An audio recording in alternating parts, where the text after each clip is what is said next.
February 11 general meeting of the McCracken County Fiscal Court. It's 5 p.m. February 11. Have a roll call, please. Commissioner Bartleman. Here. Commissioner Jones. Here. Commissioner Parker. Here. And Judge Clemmer. Here. And let's rise for the prayer, please. We have a guest. Tonight we'll have Brother Rob Eisen, pastor of Ridgeland Baptist Church. He's my pastor, so you can tell he has his work cut out for him. Amen. We're pleased to have him here. Thank you. Thank you guys for opening your meetings in prayer. Let's pray. Father God, you're so good to us. We thank you for that. We thank you for this community that you allow us to live in. We thank you for the leaders of our county and the way that they serve. We know that it's good things that we're able to accomplish through you and by your strength, and so we surrender to you. We pray for our decisions, for the stress that comes with it. We pray for each of these leaders, their staff, the county workers, and all the folks who do so much to make it possible for us to live in this great community. We know it's not easy. We pray you to strengthen it. We know there's a lot of needs, a lot of things to overcome. We pray your blessing on all these things. Now in tonight's meeting, we pray that we just see a sense of unity and of wisdom and just a coming together of all the folks that are here. We just ask your blessing on this now. In Jesus' name, amen. Amen. Thanks, sir. And join me in the pledge, please. I pledge allegiance to the flag of the United States of America and to the republic for which it stands, one nation, under God, indivisible, with liberty and justice for all. Have a seat, please.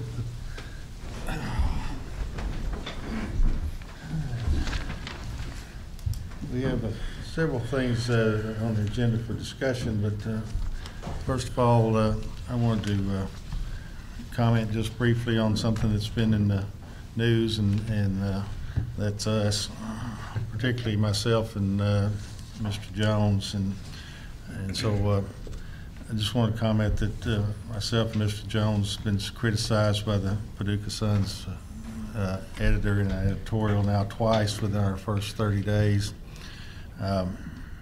Both times, in my opinion, have been rather extreme. I think it's demonstrated a desire, I suppose, to disregard facts and that are not in support of a story. Yesterday, the editorial referred to our hiring line PM as buddy politics, play out of the good old boys club, and was noted as alarming action. You know, the truth is that I appeared twice on Paducah Sun's sister media outlet, WPSD TV, twice in September, one September 6th and one September 18th. The first broadcast, I expressed that I was concerned that Scott Darnell, who runs Align PM, had been fired by Greater Paducah Economic Development. I was concerned because in a short period of time I'd be taking this office. I was unopposed, so I knew if I was breathing I'd be serving in this capacity. I had not known Scott Darnell other than been with him for an hour or so before that, but I was greatly impressed with his skill, his ability, his knowledge, his education training. He took me around, showed me the GPED properties and other developed properties, those that were attractive perhaps to bringing industry in. And throughout the campaign trail, when I didn't know that I was going to be not be opposed, the common theme was everybody wanted economic development, and now we were looking at the possibility of not having an economic development person because McCracken County delegates economic development for the county to GPED, Greater Paducah Economic Development. And so I had written a letter to Marty Herndon, the chair of GPED, telling him that I was concerned that, in my opinion, and I think I'm right, that it fell on really my shoulders as the judge executive of the county to be the one to promote economic development but do it through GPED. And so I appeared again another time on September 18th. Essentially the same message. I asked that they reconsider, not for Scott Darnell's benefit, but for McCracken County's benefit, to reconsider his firing.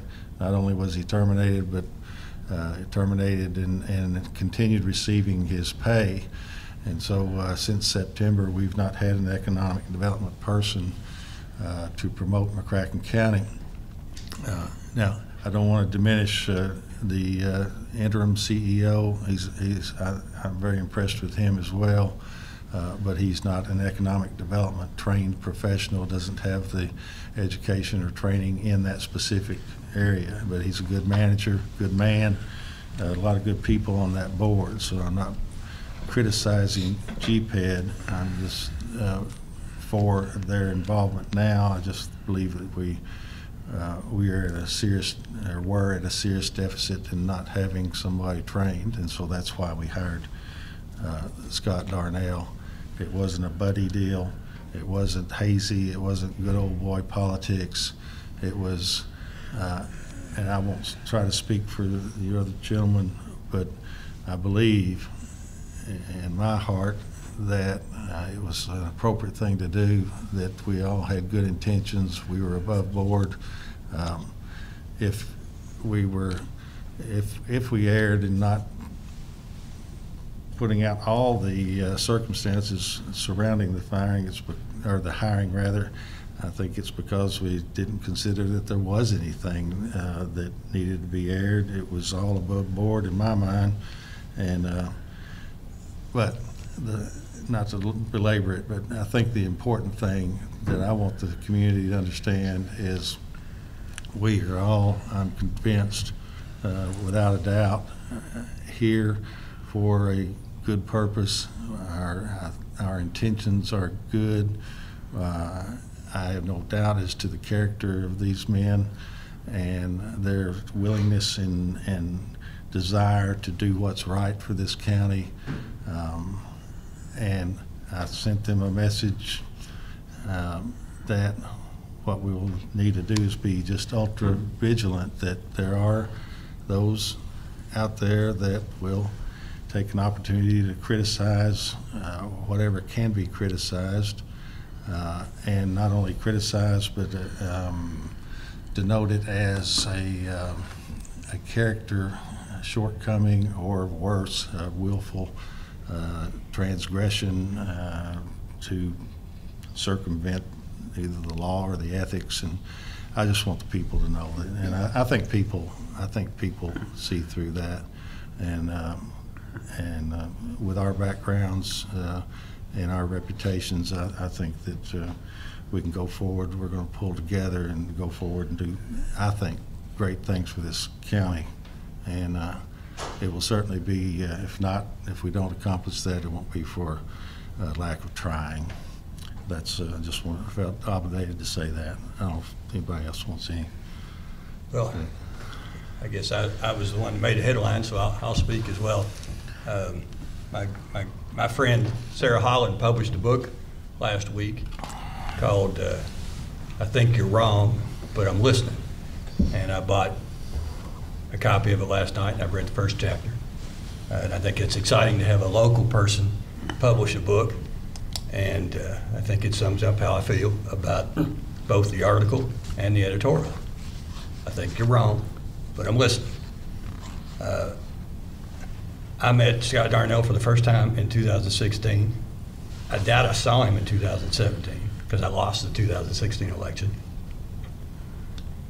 I met with him in 2018 when I became a candidate again, and he was employed by PED because I wanted to understand economic development and how we could help it along. And that's why I felt we needed to hire him.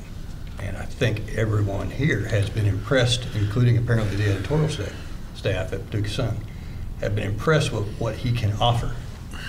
Now, I wrote 2 letters, one on August 29th 2018 and one on August 31st, 2018. It was my effort to help communicate for Scott with PED because they were in a wrap-up of their situation. I felt like they were making the wrong decision, and I told them that. I did not charge Scott Darnell. My representation, and it was representation, I didn't charge him, but I did review a contract for him, and I gave him counsel, and I was his friend. But that ended while I was still a candidate, and it was resolved without any threat of litigation, and we have moved forward. The county attorney has issued an opinion that that wouldn't have disqualified me. I think everyone knew it except maybe you, Commissioner Parker. But to be honest with you, it was something that was over with and something I didn't retain any ability to make any profit about. He didn't owe me any money. He did, in full disclosure, because I'm listening, he contributed $250 to my campaign, which ended up being about 1% of what I spent, and about 50% of what I spent myself. And he picked up yard signs for my campaign. So there, I've thought about it, having read the editorial. There's the full disclosure. But I think he has done and provided us in the last 30 days excellent counsel, and I'm hopeful that we will continue to use his services. Thank you. Anything else on that? Only thing I want to comment on, I think we're going to have more discussion about this at some point in the meeting tonight. I don't know if it'll be at this point or later on in the meeting. My only comment would be regarding the article. It was inaccurate. I told the reporter probably 10 times when he did a telephone interview that I was aware of the letters that were written. My only comment was that I didn't know what the relationship was, whether it was done as a friend, whether it was done as a paid attorney, or whether it was done as a friend who was an attorney. And I had asked Commissioner Jones if he was paid for the service, and he told me he was not paid, because I wanted to avoid any potential image of a conflict that he might be hiring him so he could pay him. But I told the reporter many times, I called him, talked to him twice, I told him that I was aware of the letter, I just wasn't aware of the relationship, whether it was official paid attorney or not a paid attorney. So that part was inaccurate in the news article. But I told him I wish I would have recorded it. I know he recorded it, and if he go back and read it, he will know I told him that I was aware that letter existed. And I also told him that I thought that letter was publicized in the news media. I remember reading somewhere either on the TV's website or the newspaper website that letters had been written. There was news stories about Judge Clymer's letters when he was a candidate, but I couldn't find the reference to any letters but Mr. Jones. And I called the reporter back and said I probably was mistaken, that it was not in the news media, but I was aware of it. And it might have been on the news, but I couldn't find any reference to it. But I was aware the letters had been written, and that was inaccurate, and I don't know how the reporter could interpret that I said I wasn't aware of that. His letter, your two letters and mine are sitting right now on WPSD TV's website. Right. I don't remember the name of the. And I think we'll have more discussion about this at some other point in the meeting. I've got other things to say. But I put the letters I wrote on my website as well.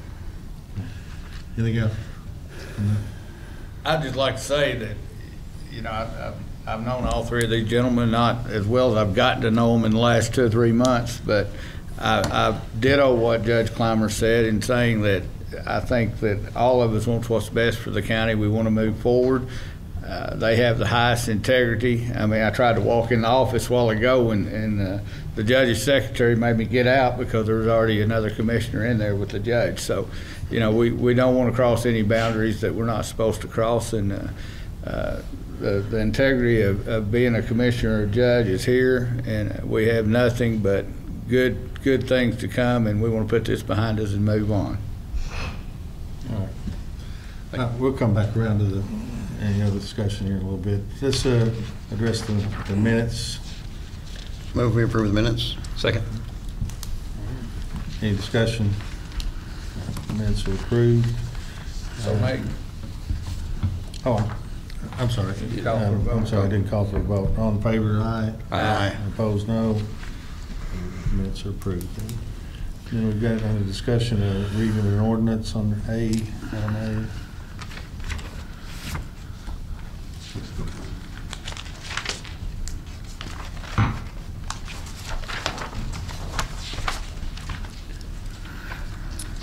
It is hereby ordered that pursuant to KRS Chapter 67, the reading of ordinance number 2019-02 shall be conducted in summary format as follows. McCracken County, Kentucky, McCracken County Fiscal Court Ordinance Number 2019-02. An ordinance amending ordinances 2015-02 and 2018-02, setting forth the McCracken County Sheriff's Office's compensation and classification system by creating a new employment classification of part-time civilian process server and setting out the rate of compensation for the same. The action taken by the present ordinance is expressly authorized by KRS Revised Statute Section 70.030(3) and 70.050.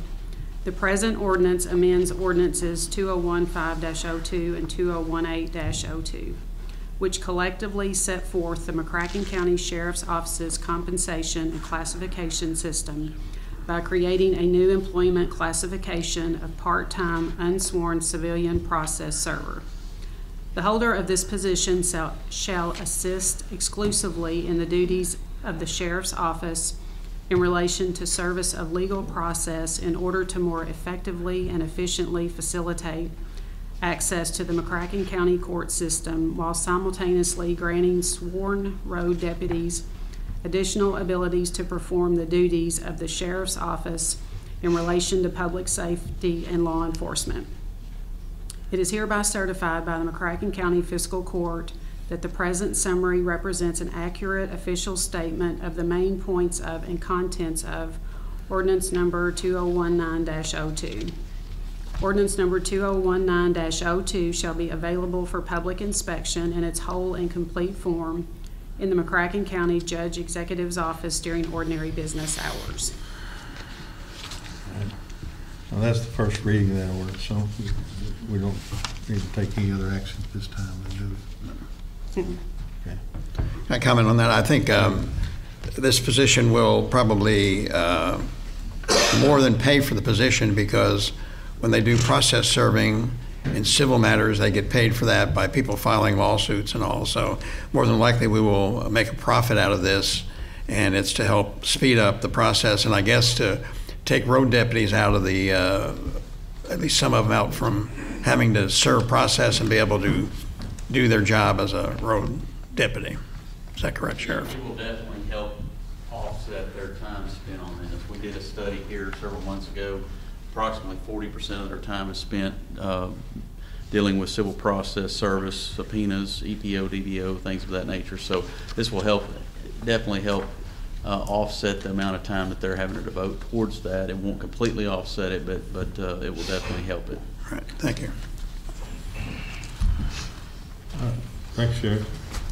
Then we have a petition, a name change on the road. John Herndon. John Herndon here. Come on, Mr. Herndon.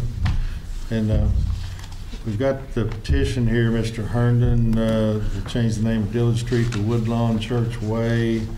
The statute requires at least 50% of the property owners that abut the street to sign the petition. It appears that that's been done. Yes, sir. Right. And anything you wanted to say about that? Yes, good evening, Commissioners. As a new pastor of Woodlawn Church, I was thinking of the history of Woodlawn Church. 92 years history, birthday would be this coming May. It was formed in 1927 by Reverend Tucker.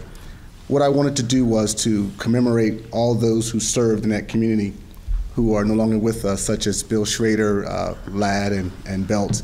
And those who are still alive and serving. I wanted to just honor them and honor the church for the 92-year history by changing the adjacent street, which is on our parking lot, from Dillard to Woodlawn Church Way. I've got a question. Yes, sir.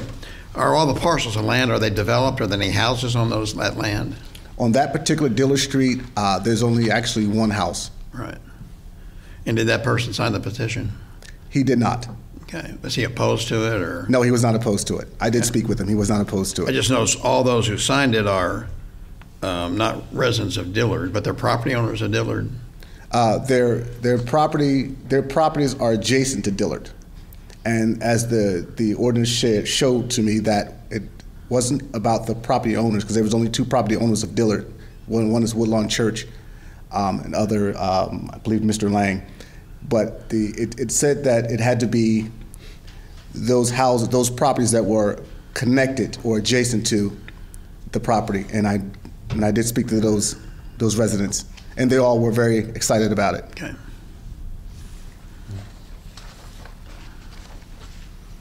Is there a motion to approve the petition? I think we ought to accept the petition, and we'll just, trust but verify. Not that we don't trust what goes on, but Sure. we just want to make sure that there's no check with the post office and DES. Just make sure there's no. I don't know if anybody's done that yet. Has anybody done that yet? Looked into the impact on others and make sure there's no. I think it's a good idea. I think the church's been there a long time. It's an important part of that community and this community, and I think Or do you want to make a motion to approve it if it's? Well, let's just bring it back to the next meeting. Let's let them look at it. I think we're better off letting them look at it and let the city manager, the deputy judge come back and make a recommendation on it. Do we know at this time, Mr. Moore or Mr. Doolittle, we don't have any kind of verification at this time? Yes, Judge. Greg Cannon, our planning and zoning administrator, he did check this out. He checked at the PVA office and with the GIS people and property owners, and what we've got on here is accurate. Okay. Accurate in that it meets the statute. Right. And that these streets are like he says it is. Okay.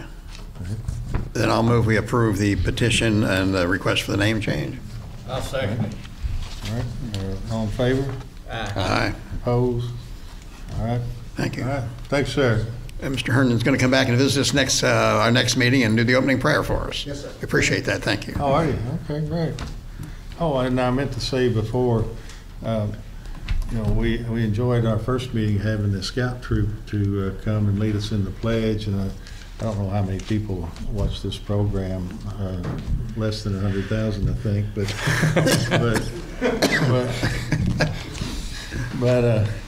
if anybody's watching, they got a scout troop, Boy Scout or Girl Scout, so there's a difference. And have them notify our office. We'd certainly like to have the scout troop or whatever group would like to come and lead us in the pledge. It's a nice, positive thing that we can do, I think. So, let's see, and then we've got AT&T presentations. Let's see, we had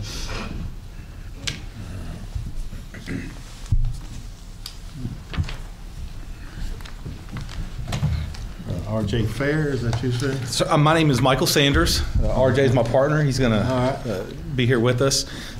Judge Executive Clymer, Commissioner Jones, Bartlett, and Parker, I appreciate your all's time this afternoon. Thank you.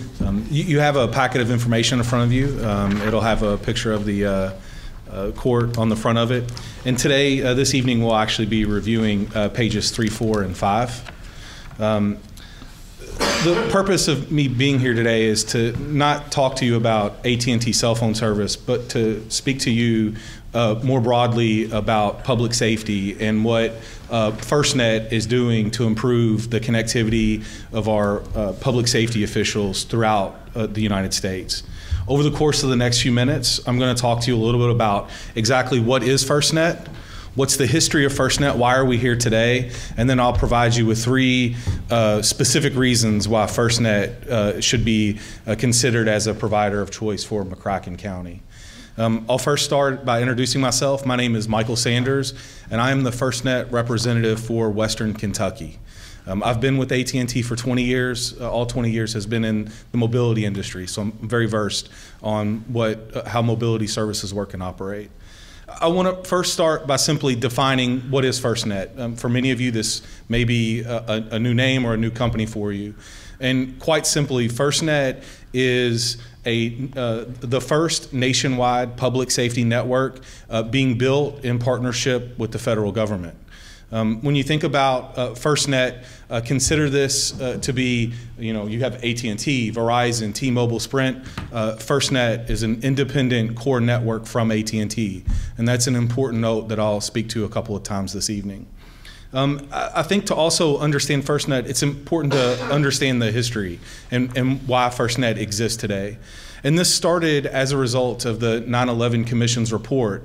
And in their report, their finding was that one of the primary issues that needed to be addressed with the response to that disaster was the inability for different emergency response groups to communicate with each other, the lack of interoperability. In 2010, the FCC agreed to move forward with the 9/11 Commission's recommendation to build a dedicated public safety mobile broadband network. In 2012, the FirstNet Authority was created. This is a government agency whose responsibility is to oversee the build out and the execution and rolling this network out. Ultimately, the FirstNet Authority put out a request for proposal, and AT&T won a 25-year contract with the federal government to build this dedicated network out. As of December 2017, all 50 states and all U.S. territories have opted in to be a part of FirstNet. Specifically in the state of Kentucky, we partner with KSP to approve and review our build plans to ensure that we're not only providing the appropriate coverage and network for public safety in the state, but also they review our build plans to ensure that we are providing coverage to the rural areas in Kentucky that have been underserved. So now that you understand the history of FirstNet, this isn't an AT&T marketing ploy. This is something that the federal government has identified as a need and have selected AT&T to be their private-public partnership to build it out. And so now I'm going to touch on 3 specific reasons why FirstNet should be a strong consideration for you to serve McCracken County. Number 1, it's network. When you think about FirstNet, if there's one thing that you take away from my conversation today, it's that our network provides you something that no other network will provide you, and it's priority and preemption. When someone signs up for FirstNet service, a first responder, police, fire, EMS, and even our public servants that qualify for FirstNet, we provide them preemption and priority on our network 100% of the time. This isn't something that they have to think about. It's not something that they have to activate.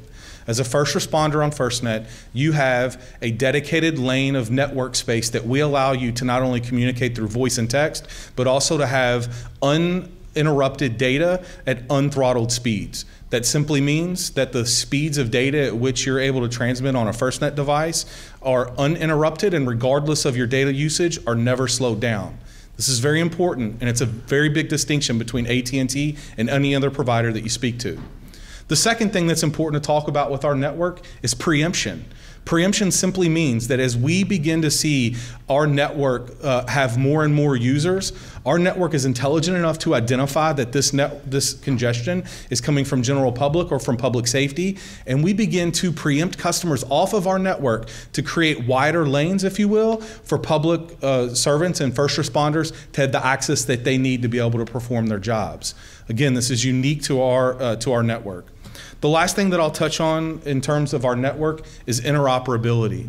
So again, if we think back to the 9/11 Commission's report, the issue that they had was the inability to interrupt between agencies. The goal of FirstNet is to create a network that first responders use to not only communicate with each other, but also to communicate with other agencies that they rely on for support. With interoperability, we provide the ability for FirstNet devices, iPhones, whatever device they're using, to also have the ability to communicate with the LMR radios, the land mobile radios that first responders rely on. And so the ability to communicate one-to-one from a mobile device to a land mobile radio, or one-to-many with a land mobile radio talk groups, creates interoperability that's second to none. Our enhanced push-to-talk feature that creates this interoperability today meets the same mission-critical standards that P25 radios that our police force uses today. So this is, again, an important note that's unique to our network. The second thing that I'm going to touch on as I move to page 4 is control. There are 4 primary things that we provide to FirstNet users, especially a county like McCracken County, that's unique to FirstNet and not provided to our regular consumers on the AT&T network. The first is a dedicated customer support. We have built a US-based call center that only serves FirstNet customers. This call center is open 24 hours a day, 7 days a week, and their mission is to support first responders and FirstNet users solely. They take no other calls, and again, it's a dedicated call center, and it's based out of Texas. The second thing that I'll touch on is a portal called Local Control.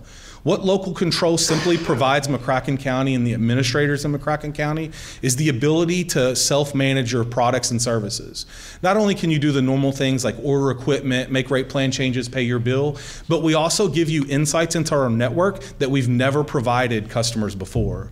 We provide you the ability to see how our network is performing and what is going on, with the ability to also overlay things like weather, traffic, and network alerts, so that at a touch of with a click of a mouse, you have the ability to see exactly what's going on in your area in terms of networking coverage. The third thing that's important to note about the control that we provide users of FirstNet is Uplift Manager. Uplift Manager simply gives the administrators in your county the ability to identify additional groups that you are using to support you on a mission and uplift their priority so that they have the same level of access that we provide our first responders. An easy example of this would be a roadworks crew. So if you know that inclement weather is on its way and you have your roadworks crews deployed to ensure that we're safely preparing the highways for traffic, you have the ability to temporarily uplift those roadworks crews so that they have priority in our network and they have access that they need to be able to do the jobs that's necessary to keep your residents safe. And the last thing that we offer is extended primary services. Extended primary is just a way for us to identify users that don't always need priority on the network. They're not first responders. These extended primary users would include your local school system, hospitals, roadworks crews, utility companies, public works groups in McCracken County, who again, they don't need priority access on the network all the time, but there are moments when your public servants are dealing with a crisis and uplifting their service so that they have priority as necessary. You control that. FirstNet does not. We give you the capability to go in and perform those uplifting processes on your own and through the portal. The last thing that I'll talk to you about, and the last reason why I think FirstNet is definitely a product worth considering, are the terms. And so when you think about FirstNet, the Commonwealth of Kentucky has done an amazing job at negotiating the rates, not only for the service, but also the equipment that you purchase. This makes the procurement process extremely straightforward and easy. It also provides you unique benefits that we don't provide normal customers. No contracts, simple flat rate plans that provide you unlimited talk, text, and data with uninterrupted, unthrottled data, and lastly, annual upgrade eligibility. These are simply rules that we have in place that we don't offer to the general public. We offer this specifically to users on FirstNet. If you move to the 5th page, this simply provides you a quote. And so we have been working closely with Greg Cannon and the Planning and Zoning Administrator, and he's provided us some really high-level information, the number of lines that you have with the Office of Emergency Management, the number of lines that you have with the Sheriff's Department. And so the quote that you're looking at is broken down into 2 sections. The first are simply your one-time or startup cost. This includes FirstNet building a custom APN into your network so that we can ensure that your officers have a secure experience and there's no threat of danger from cyber attacks. The second thing that it includes is providing all new equipment for everyone that receives a new device. In this first section, I think what you'll notice right away is that there's no startup cost. When you look at the promotions that we're currently running for both the equipment, credits through trading in your existing devices, and activation credits, you'll notice on the net bill credits that McCracken County comes out way ahead of what you would expect by starting a new service with us. The second thing that I'll point out on this quote is in the monthly reoccurring cost. And so as you review this, what we've quoted for both your Office of Emergency Management and Sheriffs would provide them with a device that's going to give them, again, unlimited talk, text, and data, and also the ability to use that device to tether to other devices that they need, MDTs in the vehicles, for example, or if internet is out wherever they're located. This would give them the ability to use it. And so, in conclusion, before I answer any questions that you might have, McCracken County, and gentlemen, you're in a very unique position. You have the ability to select the best possible service for public safety, and also doing it while demonstrating fiscal responsibility, right? You're not having to pay a premium for the right product. We're offering you the right product at the right price. And so at this time, I'll pause for a second and see if there's any questions I can answer for you. Do we have and we got our sheriff here, McCracken County goes a long way, all the way down to the Ballard County line and all the way to the Marshall County line and Livingston County. Have you tried any of this, Matt, or can we get some test stuff if Commissioner, absolutely. In fact, I have the ability to provide you with test equipment. You can use it, cost-free for 30 days or longer if necessary. And we'll provide you not only mobile devices but hotspots. I can coordinate with whomever would be responsible for helping us identify what are the right devices to test. Price is important, but if you're monkey's eyebrow and it doesn't work and you got a guy out by himself, it doesn't matter. That price is not. Commissioner Parker, I agree 100%. And it's not unusual for me to meet with a city council or a sheriff's department or a fire department who's eager to join FirstNet, but the service isn't ready for them. So if we find that the service is not ready for you, the last thing I want McCracken County to do is to sign up for a product that's not going to work for you. You're not going to keep it. And when the product is right, you're not going to be willing to trust me and come back and sign up for the appropriate services. So I absolutely recommend that we test this service for you. And I'm asking for your support that we do that, right? We want to make sure that we provide you with a product that works for you. You're right, it's not just about cost, but know that FirstNet is doing something in the state of Kentucky that we've never done before. When you think about the build plan in rural Kentucky, in the next 24 months, we're activating 190 new cell sites in the state of Kentucky. This is specifically for FirstNet, and it's specifically in rural parts of the state. So we're mindful that there are opportunities in coverage, and in those opportunities, we work with the Kentucky State Police to ensure that we're filling those gaps, and we're not making these decisions in a bubble. We work closely with KSP to ensure that they're signing off and that they're reviewing these build plans that we're working on. Sheriff Carter, do we still use Motorola two-way, or is it mostly just cell phone now? For our radios? Yes. Yes. But you're saying this would tie into it, or?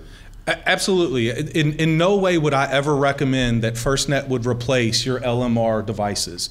I know how important LMR is to police officers. My wife works for Louisville Metro Police Department. I understand. But what FirstNet does give you the ability to do is to tie in to those LMR devices. And so a unique use case is there are areas where LMR simply doesn't work. FirstNet, and if FirstNet does, it allows you to still communicate back to those individuals that are within LMR range so that they can use them. LMR's enhanced push-to-talk and interoperability is also very popular with school districts. A lot of school systems that I talk to are concerned about the ability of their buses and the radio transmission on their buses being picked up by scanners. Enhanced push-to-talk solves that problem. But to your point, the coverage is the most important. That's why I said the network is our #1 reason. If the network's not ready for you, then my recommendation would be to wait. If the network is ready for you, I think you would have a hard time deciding against FirstNet. Are these prices based on state contract? They are. And so when you look at, are you looking at page 4, sir? Yes, sir. Well, so, 5. I was looking at 5. Page 5, yes. Those are based on the Commonwealth of Kentucky's negotiated state pricing. So if the price goes up, it would have to be negotiated through the state? Not necessarily. I think that's something that, if there is a change in price, then we would be able to discuss that with you. But generally, if a state contract changes, it doesn't impact existing services. So these prices then, I wouldn't want to sign up for this, then 6 months later, it's kind of like getting Dish TV. It starts out cheap and it gets higher. But these are in no way promotional prices on your monthly reoccurring cost. Earlier, when I used the word promotions, generally promotions are used for things like devices. We may run a special. A great example of that is, the Samsung S9 right now is 99 cents. That's a short-term promotion. But as far as the rates and the rates that you see in the monthly recurring cost, those are set. So a year from now, they'll be probably about the same? Yes. And this price it's for only emergency service? Is that right? No. Or is it for the all the cell phones we now have in the county? So one of the things that we're able to do is work closely with the county for us to help you identify who qualifies for FirstNet. In most cases, anyone in the county could potentially qualify for FirstNet if they're involved in any type of response to an emergency. And so this could include your roadworks crews, your any of your utility organizations. And so yourselves, right? You all play an important role if there was a catastrophe, right?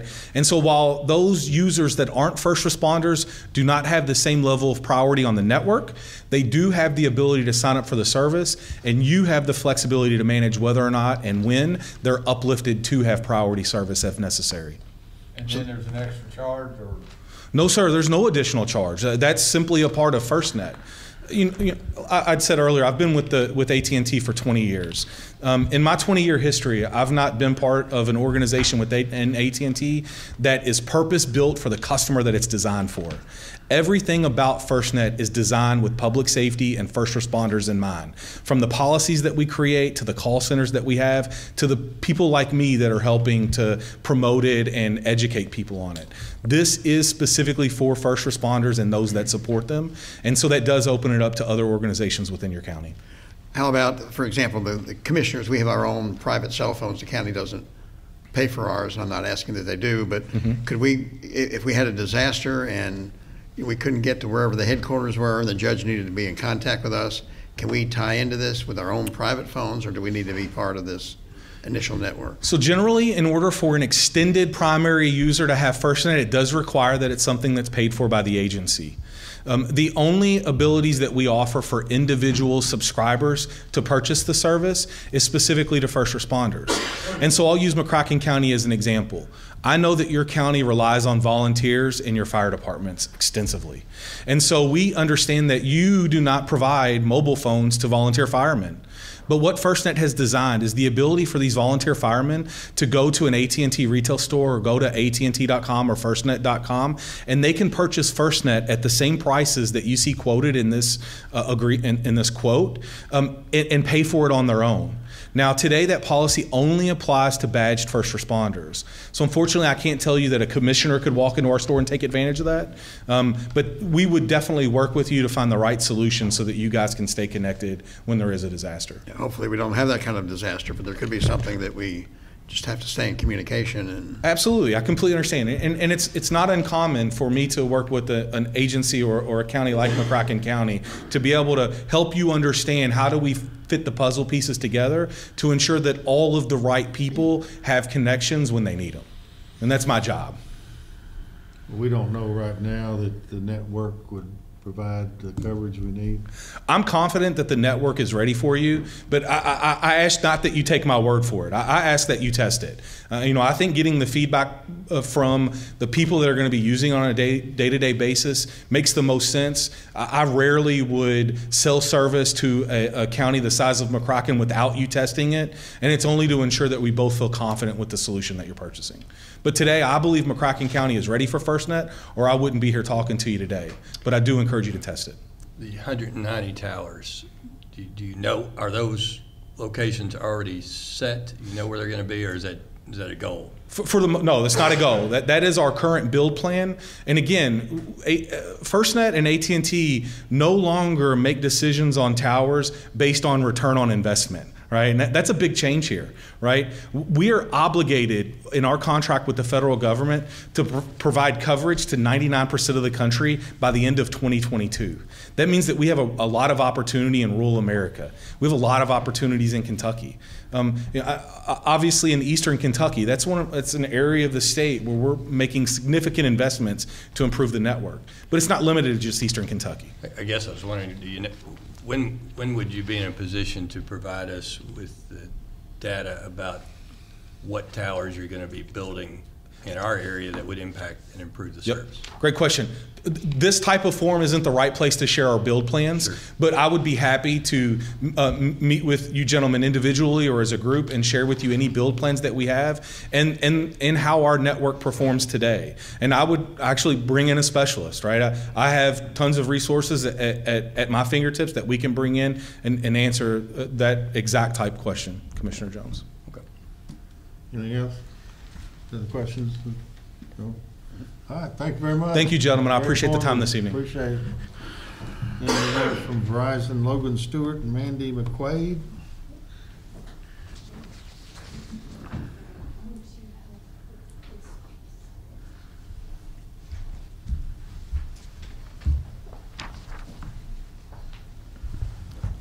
It's like the Super Bowl of cell phone. Oh, absolutely. You got a nice book too, don't you? Thank you.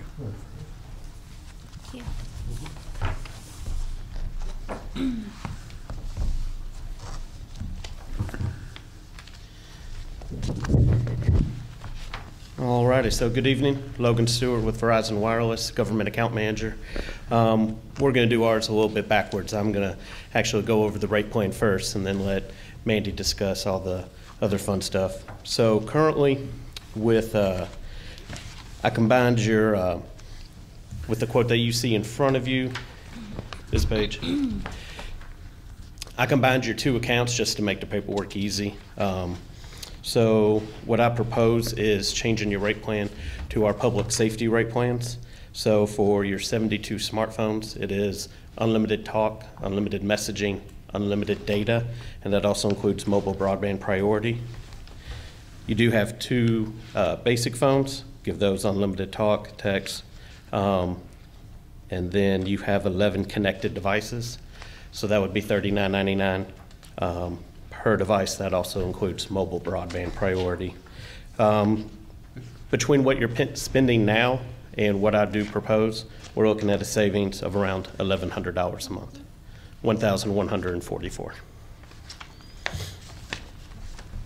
So who's shackled with the two flip phones? The newbies, I guess. I don't know. The people that break the smartphones, they get downgraded. Any questions on your current rate plans versus the proposal? So how many devices did you say total with both plans? 72 smartphones, 2 basic, 11 connected. And the connected devices are either the jetpacks or tablets. Did you say jetpack? Yeah, mobile broadband, cards, hotspots.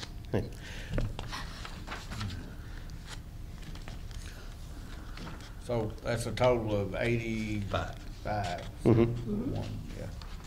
We could certainly provide you with a list of the individual mobile numbers and the devices that are currently active on those numbers, if that would be helpful information. I think Greg has a copy of that. We can make sure he gets a copy for you guys. All right, So at Verizon Wireless, we have public safety, priority, and preemption available at You might move to the microphone because this is on live TV. I'm sorry. You might move to the microphone. That's all. Okay, so I'm Mandy McQuaid with Verizon Wireless. I'm the sales manager for Kentucky for all of our government customers. My territory runs the full gamut of DOD, federal, three-letter agencies, all the way down to local and governments, nonprofits, even libraries, that type of thing. So with the pricing that we presented to you, it is the state of Kentucky, Commonwealth of Kentucky state contract. And it does include public safety, our new public safety product and offering, which includes priority and preemption. And I'd be more than happy to sit down and go into those details. They are available at no additional cost beyond your monthly service. We offer equipment. Is that comparable to what we just heard about from Absolutely. FirstNet? With an exception of the network, sir. No throttling? No throttling. No throttling. That's correct. The exception of the network. That we have a premium network, and especially coverage here in Kentucky, as you guys have enjoyed for many years. It's the most reliable. It's the largest network in the country. We have 450,000 square miles more coverage than our nearest competitor. That's the size of California and Texas put together. We have the network that you need to rely on. I really think, and I know we've got some discussion for the judge to make a decision on this, but I think the proof's really with who you need to deal with is when we put it out in the deputy's cars. I know Matt stepped out, but I mean, really, like I said, it doesn't matter what it costs when you get somebody on the Ballard County line or on the Livingston County line, and you know, if it doesn't work, it doesn't work, and somebody gets hurt or worse than that. So I really think that that's where we need to go with this. I'll take you back to 2009. I didn't want to bring that up, but I can't understand. help it. I was here. I lived almost 3 weeks in a home with no power, no electric, and my daughter's newborn, so I remember it well. And that was in Louisville. You all had it much worse here than we did as far as the ice storm went. You know, reliability is everything, and we don't think about that when we're just used to using our phone and it works all the time. But when you do have something happen, it makes all the difference. I was honored to be chosen as one of the folks to support our efforts to rebuild the network down in Mexico Beach in Florida next to Panama City, and spent a week down there last fall to see exactly how Verizon stands up a new network, how we roll in equipment, how we support the local community.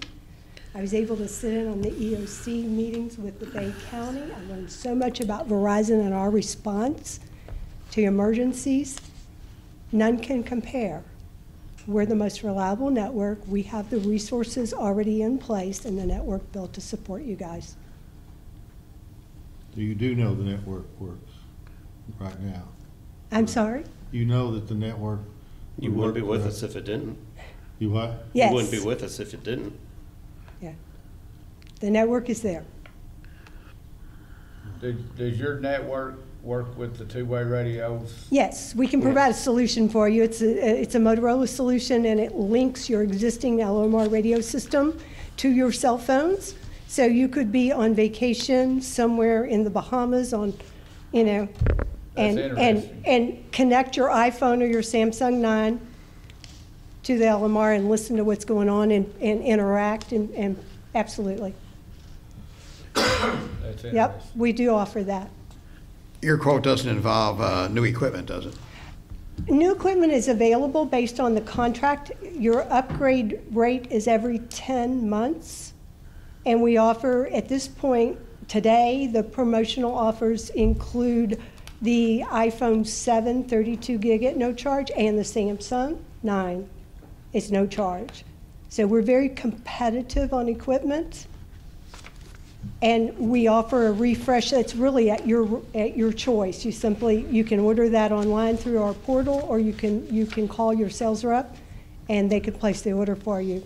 But all that cost is additional to what these quotes are. No, equipment is not additional cost. So if somebody wants a iPhone 7 and they now have a 5, you would upgrade. As long as they haven't had a phone in 10 months, they're eligible for a free phone. What about the service in neighboring counties? We could have an emergency where we have people from neighboring counties come here, or we may have to send our DES and our sheriff and others across county lines, Ballard County, some of the real rural counties. What's the service like? Okay, Verizon Wireless has the best coverage in Kentucky. And one of the ways that we support the rural coverage is through 2 partnerships with additional carriers. So in eastern Kentucky, it's Appalachian Wireless, and in central Kentucky, it's Bluegrass Cellular. So we have the agreements that they are connected into our backbone of our network. So when you are on your Verizon phone, there is no roaming. There are no roaming fees involved in these prices as long as you're in the United States. and you have the support of the rural community networks as well as Verizon's network. You've been enjoying that for probably the last 10 years. Our rural cellular agreements have been in place for quite some time. And how long are these rates good for? It says here valid through May 19. They always put a end date on a quote, but the pricing is the contract price, so it is good for the term. Once lower prices come out, then your sales rep will present that information to you, and you can reduce your cost as the prices go down. So that means this quote is just good till May 12th. It doesn't mean that on May 13th you're going to say rates are going up. Rates don't go up, they go down. And is this a state contract? Do you have It a state is. contract? It is. So under this, if we were to have an agreement, these are the rates that you would charge us, and you would follow the state rate as changes are made in that contract? Yes, the master contract is actually a NASPO contract, so it's a higher level than the state, but the pricing is fluid through the state contract. So if there's a change in the NASPO pricing, it automatically is changed at the state level, and it would roll down to you as well. Again, I don't want this to be like DirecTV, where you start at $30 a month and in a year you're paying $210. No, not a problem. Now, your equipment options will change because obviously the iPhone 7 will go away and there will be a replacement next year. We get new phones every year. But there will always be a premium Apple device and Samsung smartphone device, mobile broadband device at no charge on the contract. That's been consistent for years. Yeah, go. Thank you very much. All right. Well, Thank you. appreciate it. Thank you. Thank you very much.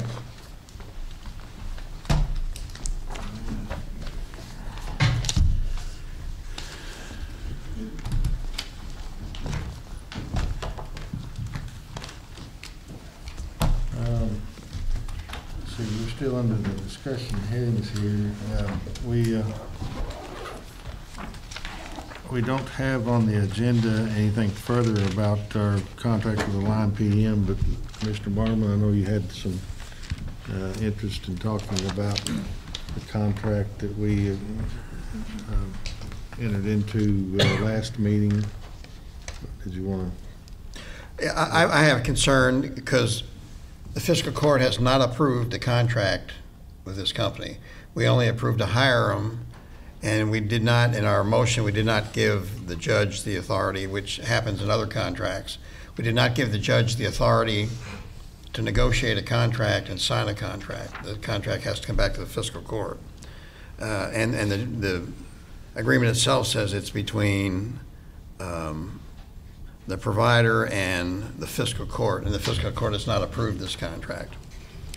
Also, Judge, as you know, I expressed some concerns about hiring Scott Darnell, both publicly and in our executive session and in meetings we had before everybody took office, so we didn't violate the open meetings law in those discussions. But I had some concerns about them, but I know that you and Commissioner Jones really felt strongly about it.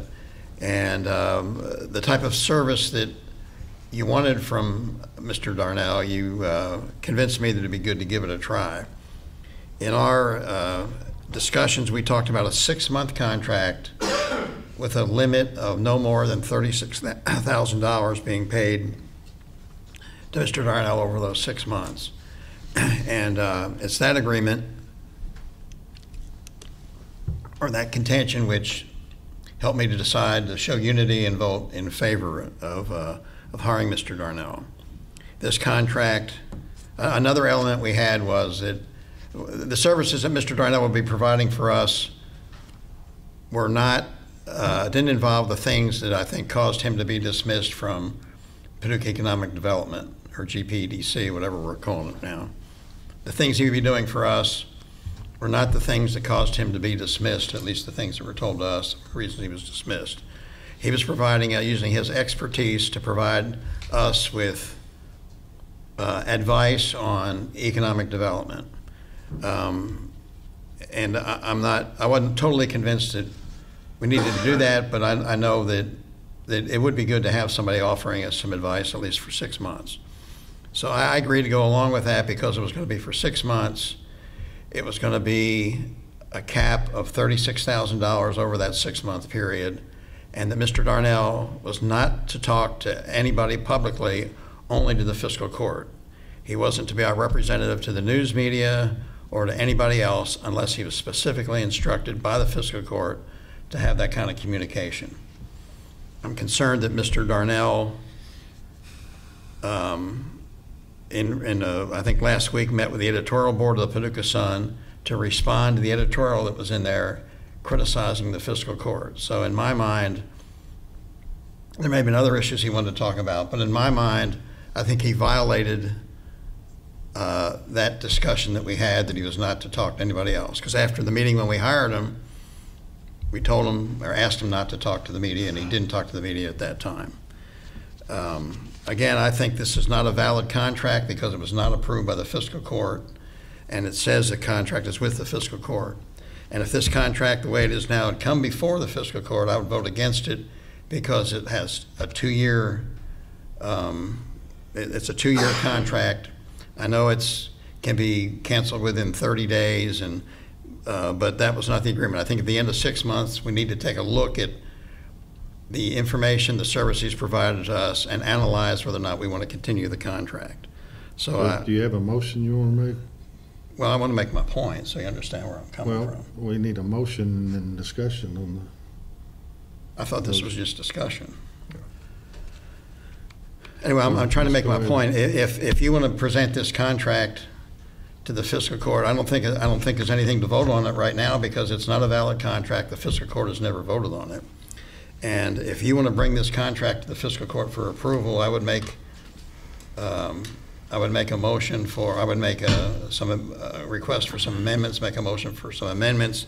The amendments would be that it be a 6-month contract, a month-to-month contract for 6 months that's renewable after 6 months, that the effective date is the date that we approve the hiring of him, and have something in there that Mr. Darnell is only to report to the fiscal court and it's not to represent the county or the fiscal court to any other entities unless assigned to do that by the fiscal court.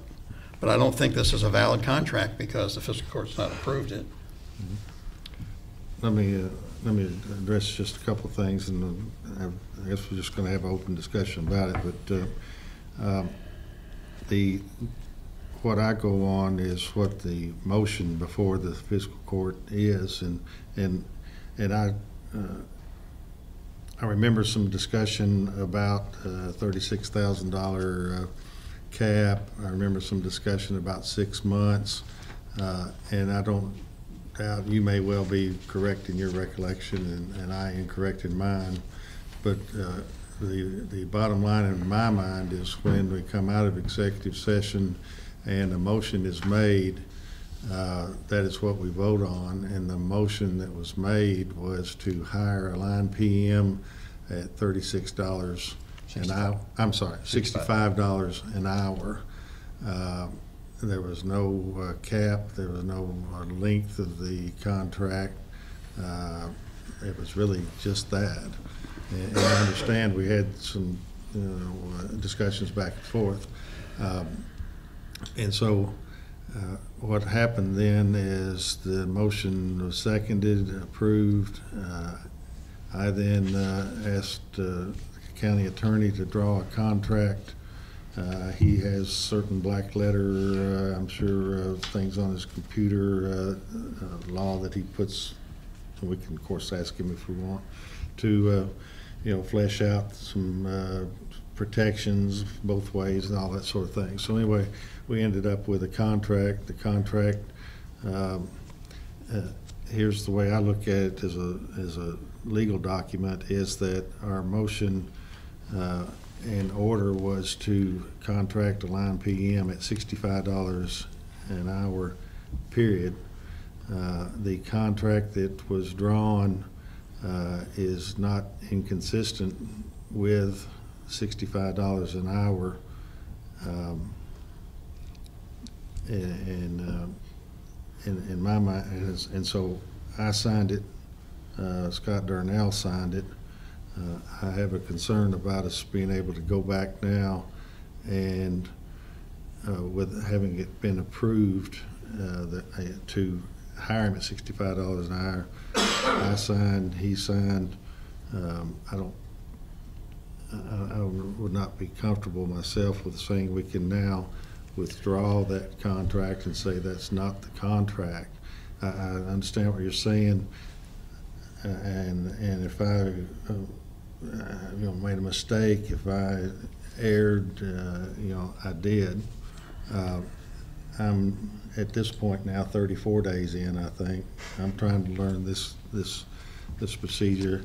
Maybe part of my problem, if there is one, is that for 23 years I was the guy that I was the one guy show as a judge upstairs. And so I didn't need anybody to approve anything I did unless I was at home. And so maybe that's part of it. Or the Court of Appeals. Yeah. Well, by the time they look at it in 2 years. But anyway, that's my understanding and my belief of it.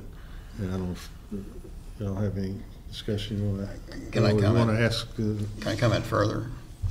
Yep. The motion we. Let's see if they have anything. Okay. I'll listen to Bill's comment. Okay. And then I'll All right. probably All right. have. Go ahead. My comment is that we were going to have, if I remember correctly, that Commissioner Jones had written something up that was going to be some terms of the contract, but we decided just to approve the hiring of them and that a contract would be drafted later, but the fiscal court has to approve the contract. The terms of this contract are not what we discussed in our executive session, and I think it was valid for an executive session because it's part of negotiations, but we agreed to what we discussed, and I don't know, we didn't take a formal vote on it, but there was no debate of it, that it was going to be a 6-month contract with a $36,000 cap, which generated Commissioner Parker's comment was that the entire amount could have been paid by a grant that we might be eligible for. And so if there had been discussion that it was going to be a 2-year contract, I would not have voted in favor of hiring him. I think we need to do a 6-month contract. If he provides valid information and we find that he's an asset, we can renew that contract. But the only reason I agreed to it was the limits that are placed on it. And again, I think that Mr. Darnell's already violated at least the spirit of what we discussed by going to the news media to respond to the editorial that was in the Paducah Sun about the fiscal court.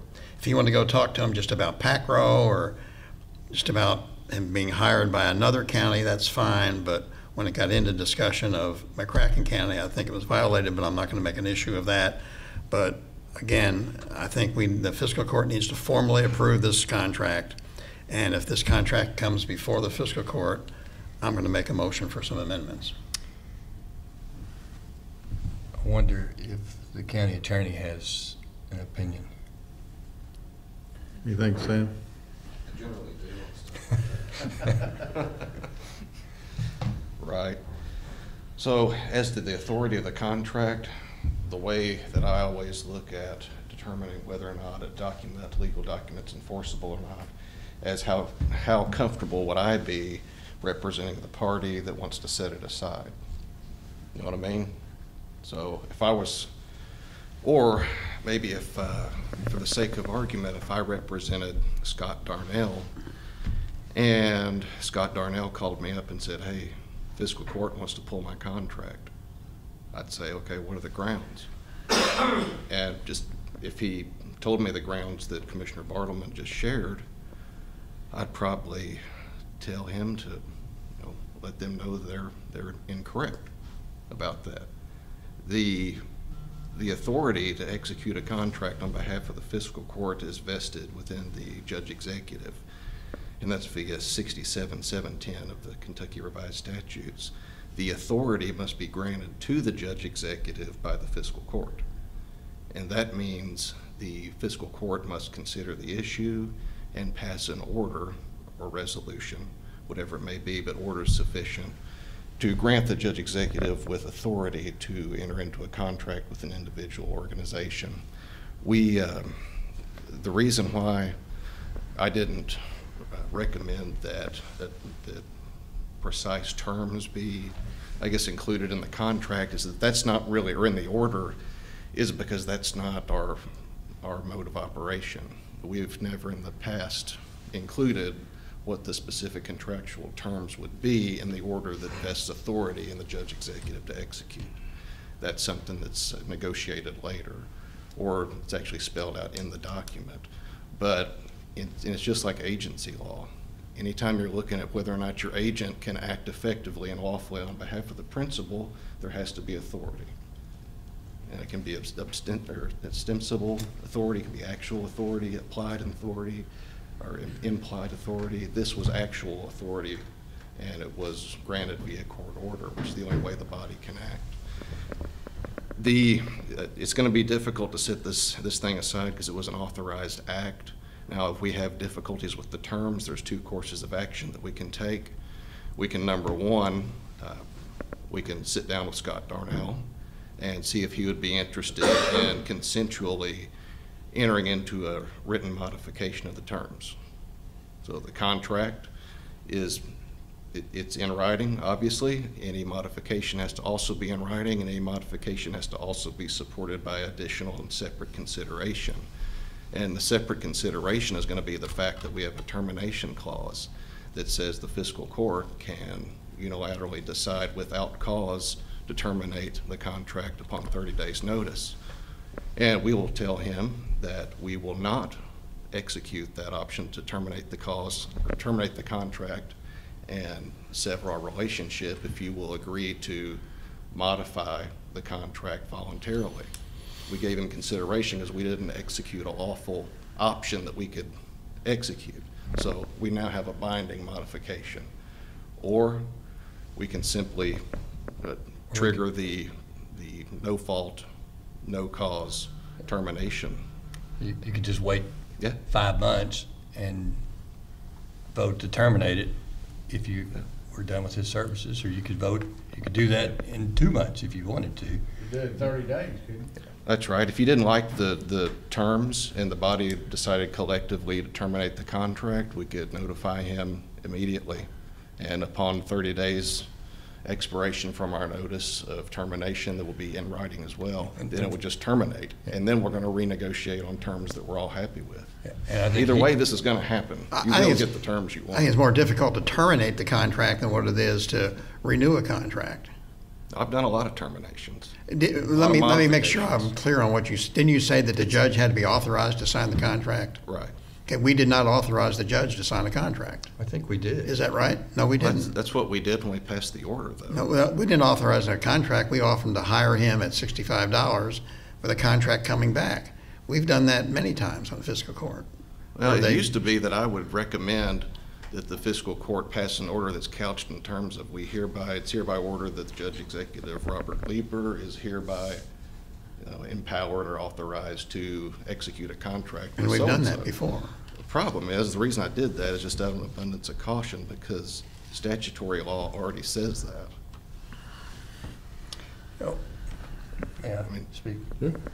Yeah, I think just the balance of powers and understanding my job, the training that I've received as to what I'm supposed to do as a commissioner. I'm not the judge executive. I'm not the deputy judge executive. I'm not here every day. Judge Clymer is the judge executive. My role is to make sure he has the tools he wants and needs to do the job, and I guess then fund it. And if somehow later I just come to the conclusion that, well, that's a tool we don't need, then we make that decision. Unless I'm wrong, I think that's how our system is set up. And I agree with that, which is the reason that I agreed to go along with the contract for him and to hire him. But the terms of this contract are not what the fiscal court, wasn't the intent of the fiscal court in our discussion. Well, I did go back. And that made our discussion totally invalid then. Well, I did go back and look at the notes, and I have, that's what I had that day, and those are my notes. And I would agree with you. We did talk about a cap, and then at some point I lined through the cap because there was a discussion that said, well, we'll just let the judge and the deputy judge monitor that on a monthly basis. And then I do remember some discussion about how long we would need this services. And what I recall is that was somewhat remedied by the fact that, well, we'll be month to month, so whenever we don't need the services, we'll be able to cancel it. Now, in fairness to you, Commissioner Bartleman, I don't remember. Your notes say the contract shall terminate just- unless renewed by the McCracken Fiscal Court let on him June finish. 30th, 2019. Or not. That's what your notes say. Let me see that again. Yeah, this was a proposal that you're right. This was what I came to the executive session, but this is not what we voted. But this, you're right. I'm just using this as to remind us as to how we got to where we were. And so there was a discussion about term limits or time, and then that was somewhat remedied, as I recall, about, well, it can be terminated on 30 days notice when we don't need it anymore. This is kind of like the Verizon AT&T thing. If he is worthy of his $65 an hour, then you're going to want him more. So, Mr. Bartleman, and I thought we had a 6-month thing too, but if you want to make a motion to redo this or have our county attorney redo it, then I think that's what we need to do. I think we just need to make sure we do it right, because it's not a valid contract that has agree. not been approved by the fiscal court. And it's not what we discussed in our, and it's not what we discussed. Well, And you were going to make that motion, you were going to come out, and that was going to be part of our approval, but we decided we would make sure it was all put in a formal written contract. And now the formal written contract has changed.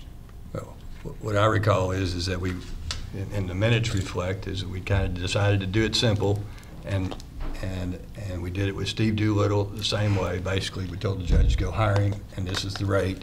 And then we came out, and I looked back at the video as to what we said. And I think the lesson of that is if we do want those terms, if we somehow want to limit the judge executive in terms of what he's authorized, we probably need to put that on the record.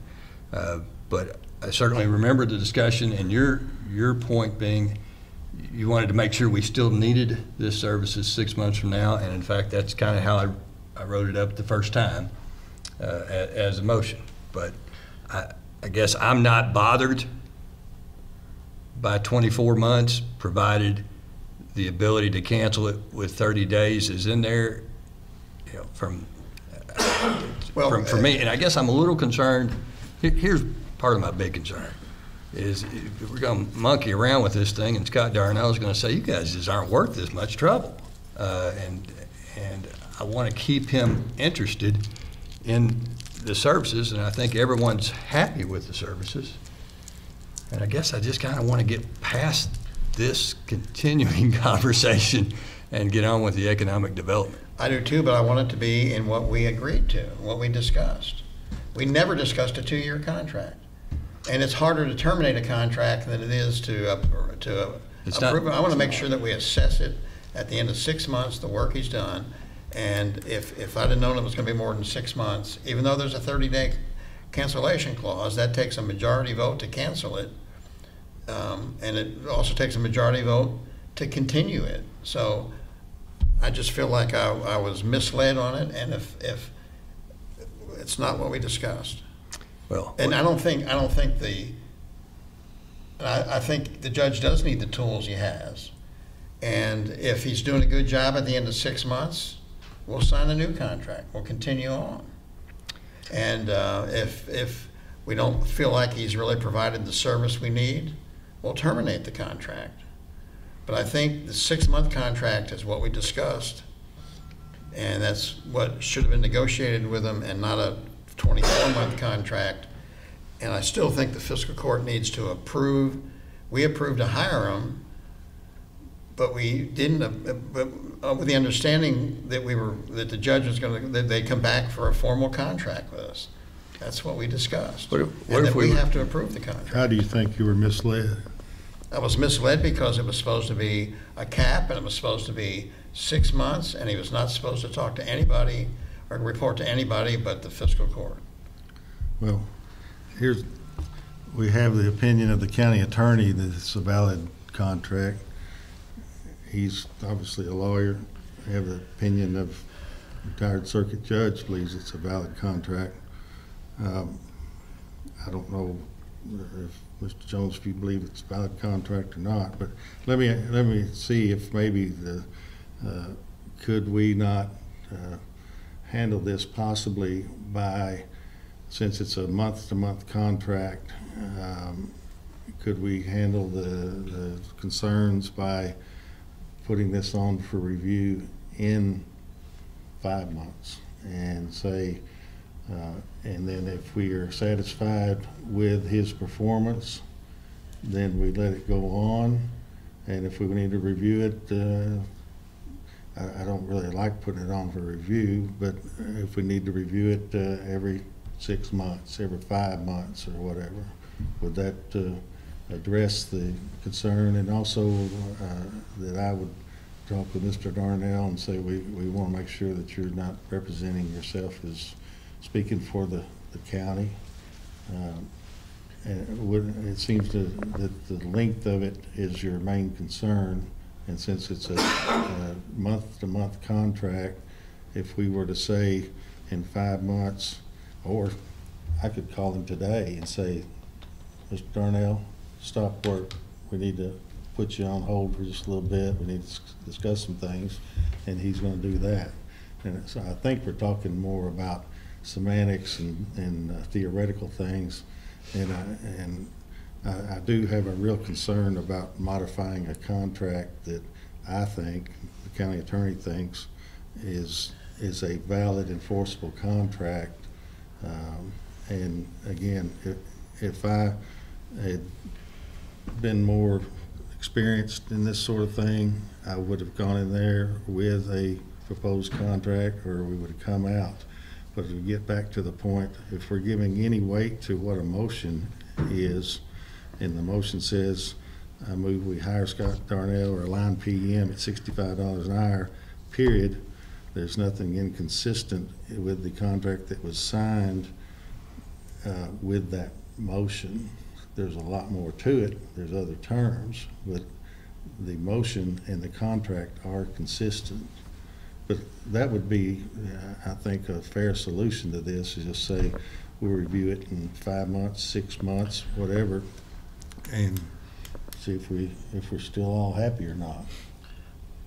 A fair solution would be to change the contract to 6 months. If Mr. Darnell isn't willing to do that, then he's not willing to work and cooperate with the county. If everything's fine at the end of 6 months, it's going to be renewed. And the fiscal court, we weren't even briefed on what the contract said until we picked up the newspaper. I think we should have been told, or we should have been briefed on what the plans were for it. So you have a motion to just void the contract, or what? I don't want to avoid that. I mean, I'd like to make a motion that, I mean, let me ask if we can do this, and then if Mr. Darnell has a problem with it, you come back next month. What I'd like to do is make a motion that we approve the contract with amendments that it's for 6 months and a $36,000 cap. And I don't know how we can put it in writing to tell him he can't talk to other people about it, but We have to negotiate and get Mr. Darnell to sign any type of written modification. We have to meet with him and get him to consensually do that. We can't unilaterally change the terms, is the issue. But we now have additional consideration that we could essentially, like they say, dangling the carrot out there. We won't terminate the contract under the no cause termination provision if you would consider entering into the modified version of the agreement. I guess what concerns me about the inconsistency in saying that the judge executive had to be given the authority to negotiate a contract, and we did not give him the authority to negotiate the contract. I'm not We just saying approved that. the hiring of Mr. Darnell, and then the contract was supposed to come back for us to approve. It's not what the motion said. It's not what the order said. And I guess I just don't want to keep putting this same topic on our agenda every month. Y'all need to tell me what you want me to do. I like okay? that option, Sam. Just, I put two options out I think that's there. fair, option one. Which was what?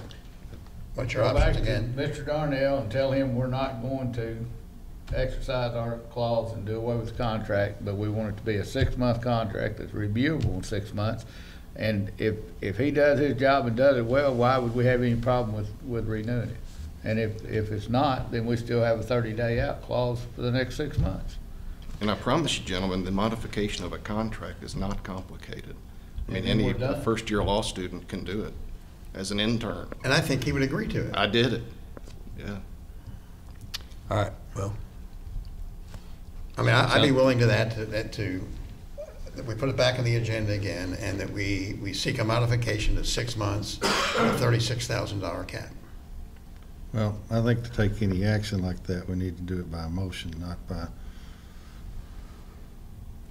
just discussion. So that, Yeah, Then we the need to- motion's gonna fail on a tie vote. Well, there needs to be an authorization to get back well, to the that's authorization. what a vote's about, isn't it? I just feel like I was misled and on the whole thing. And again, if I would have known it was gonna be a 2-year contract, I would not have voted for it. How about we strike a deal, you'll stop talking about it, I'm not gonna cooperation. draft the order. I like that, I All right. really do. I would hope that you could all could cooperate to take it back and ask him to revise it to 6 months. Can we make a motion? Yep. Anybody want to make a motion? I'll Let's- make I'll that make a motion. motion. What's the motion? I'd like The to make motion is, Who's going to go make it? ahead. You gonna make it, Bill? You Go gonna ahead, make it? go ahead. I'd like to make a motion that we give Sam the authority to draw up a new contract that let Mr. Darnell know that it's on a 6-month basis and that we will not terminate his contract on a 30-day out clause that we have the right to do, but we're gonna go for the next 6 months with a cap of $36,000, and then we'll look at it again. I'll go do the order. I'll second that motion.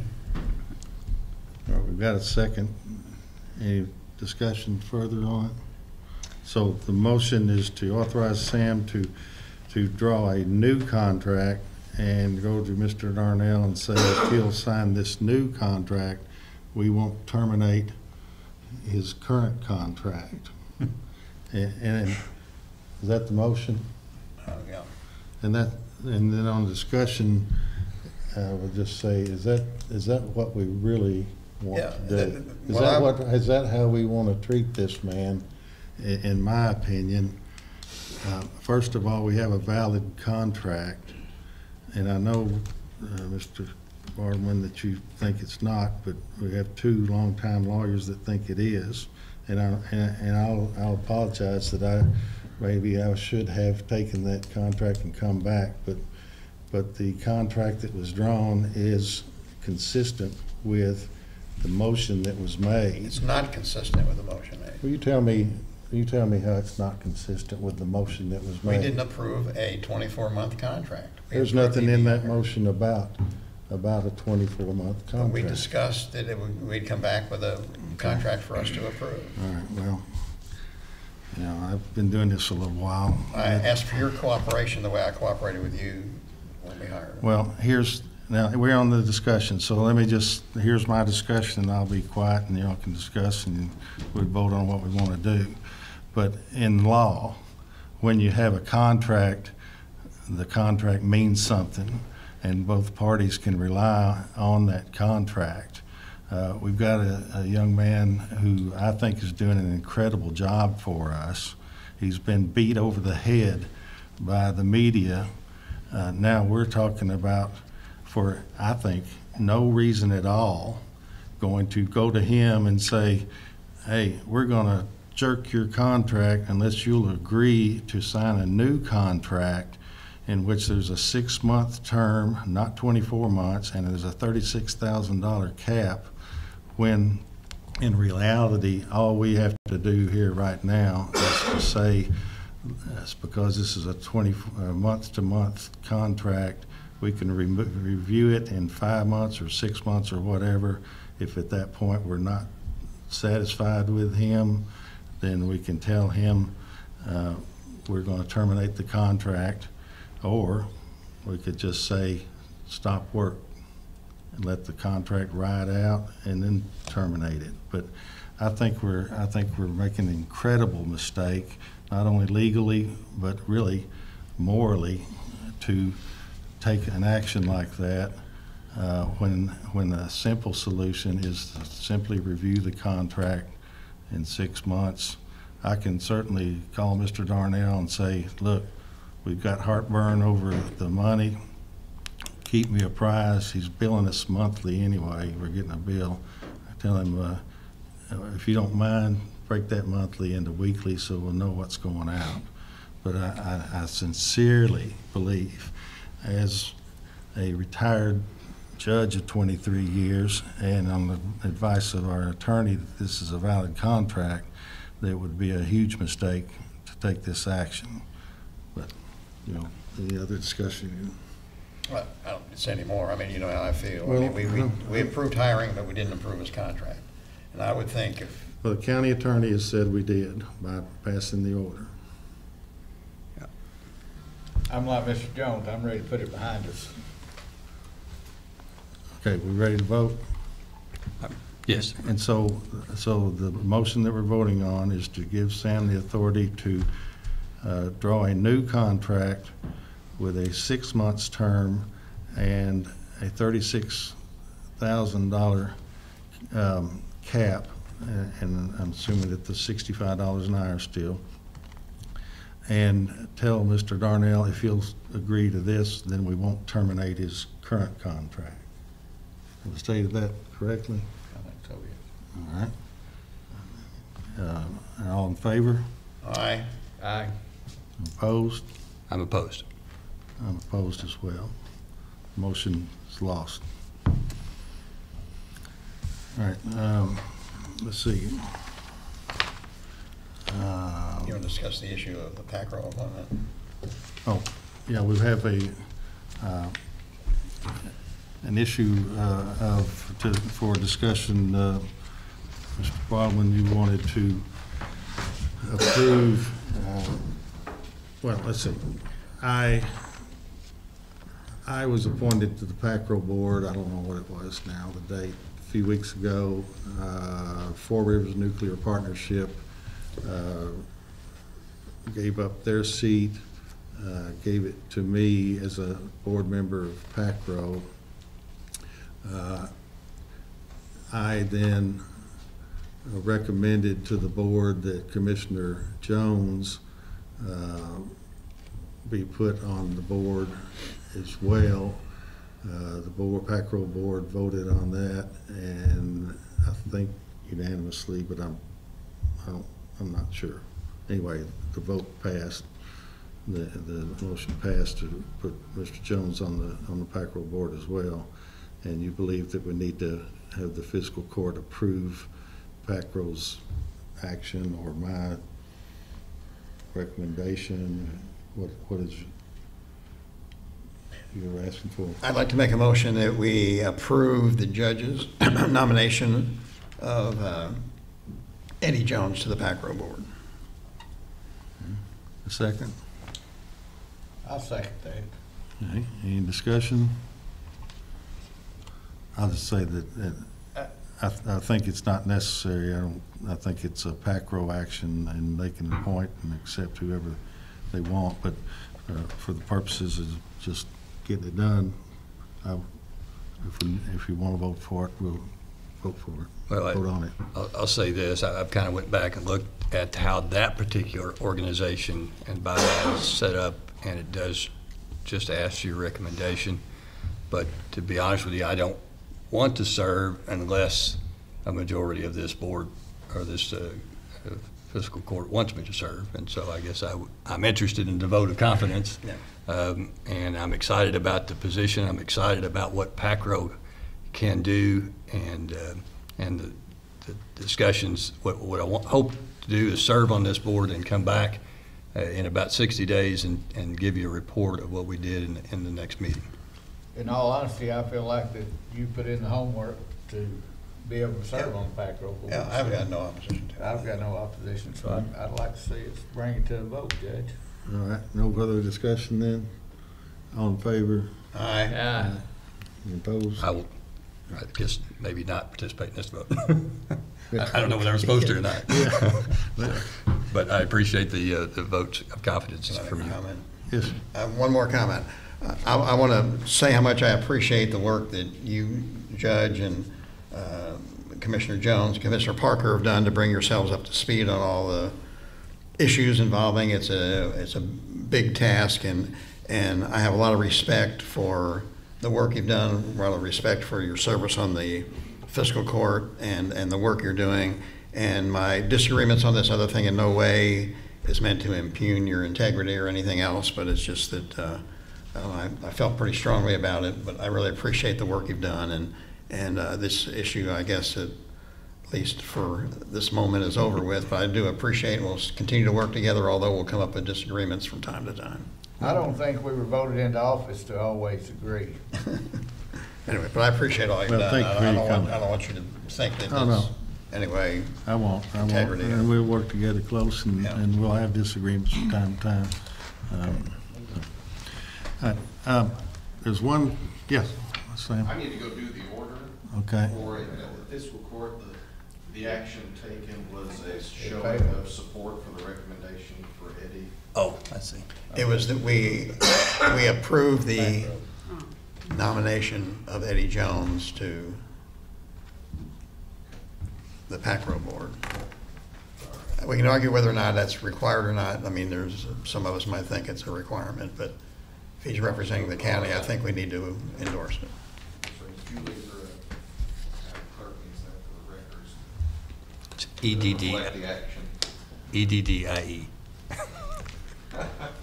Okay, I'll be right back. Thank you. I've got one other thing that's not on the agenda, and then maybe we can get back to running through some things here. I need Douglas Mower front and center, What?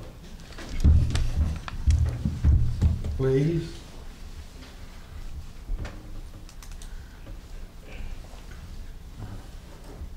And Mr. Moore has been a dedicated servant to McCracken County, performing as a deputy judge for how long now?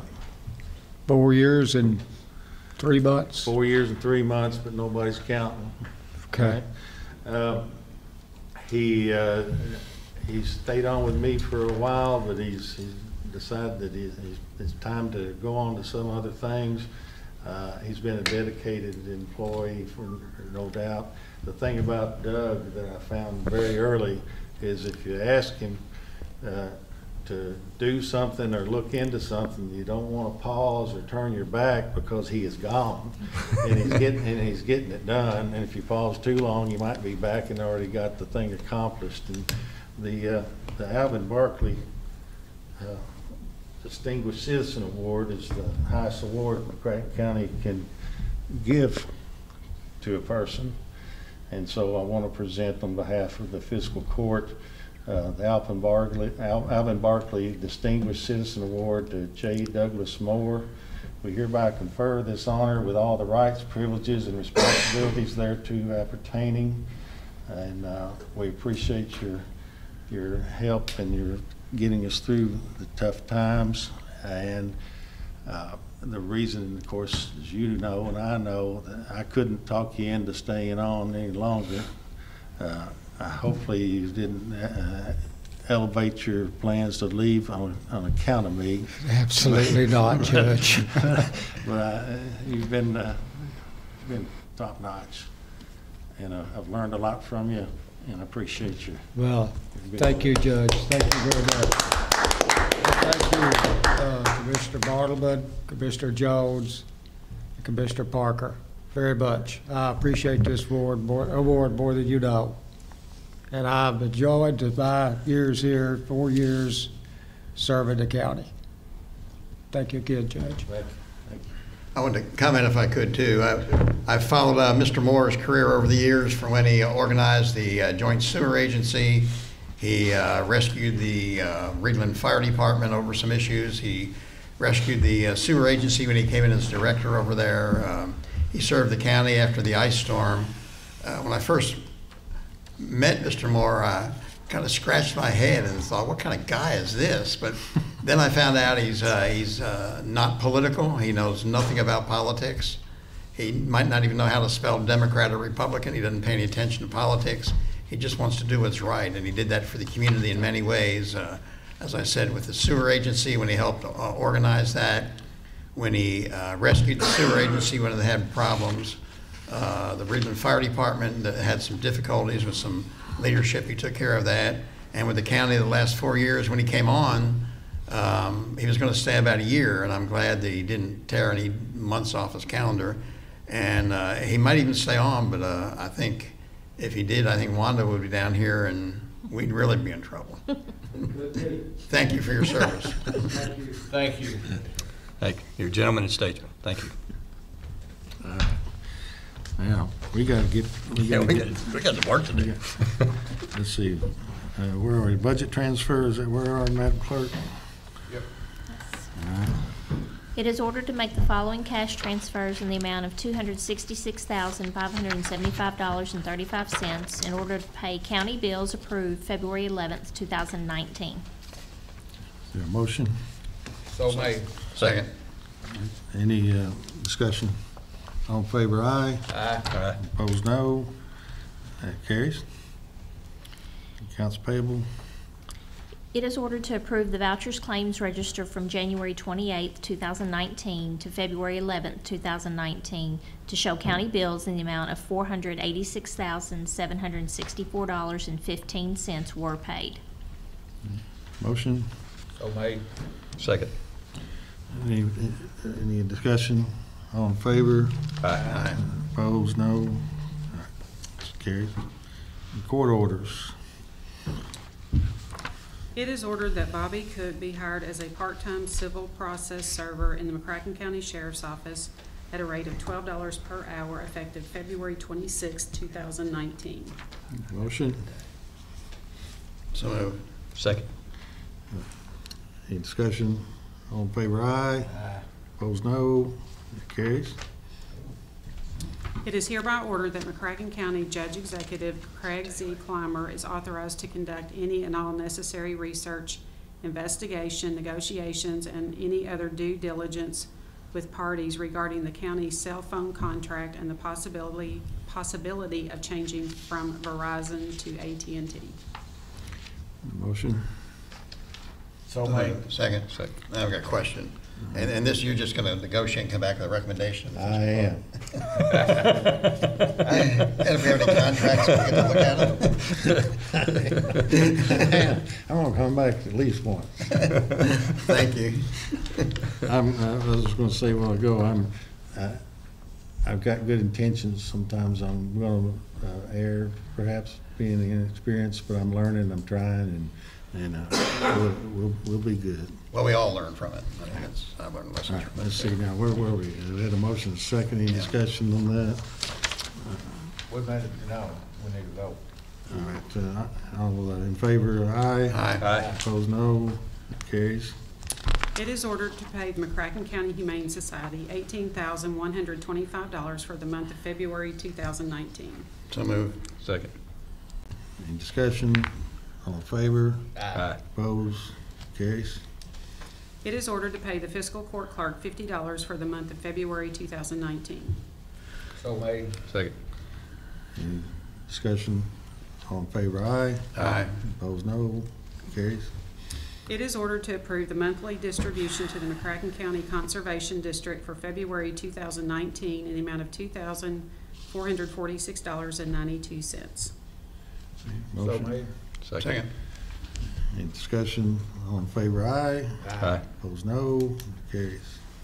It is ordered to approve the McCracken County Clerk's monthly ad valorem tax collection and distribution report for the month of January 2019 in the amount of $560,203.11. So made. Second. Any discussion? All in favor, aye. Aye. Opposed, Aye. no. Okay, carries. It is ordered to approve the McCracken County Clerk's monthly alcohol license report for the month of January 2019 in the amount of $6,034. Motion. So made. Second. Any discussion? All in favor, aye. Aye. Opposed, no. Carries. It is ordered to approve the McCracken County Clerk's monthly deed transfer tax report for the month of January 2019 in the amount of $18,451.85. So made. Second. Discussion, all in favor, aye. Aye. Opposed, no. Carries. It is ordered to approve the McCracken County Clerk's summary report of delinquent tax collection and distributions for the month of January 2019 in the amount of $14,862.81. So moved. Second. Any discussion? All in favor, aye. Aye. Opposed, no. Carries.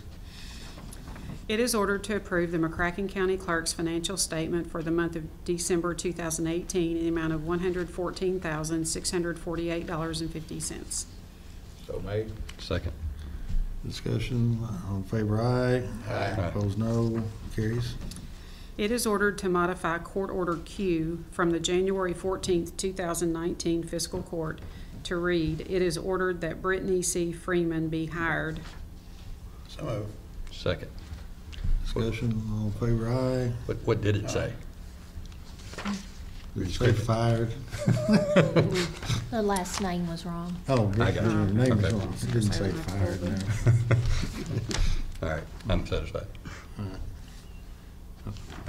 That carries. Right, I guess we didn't vote, did we? Or did we not vote? Yeah. Okay. All in favor, aye. Aye. Opposed, no. That carries.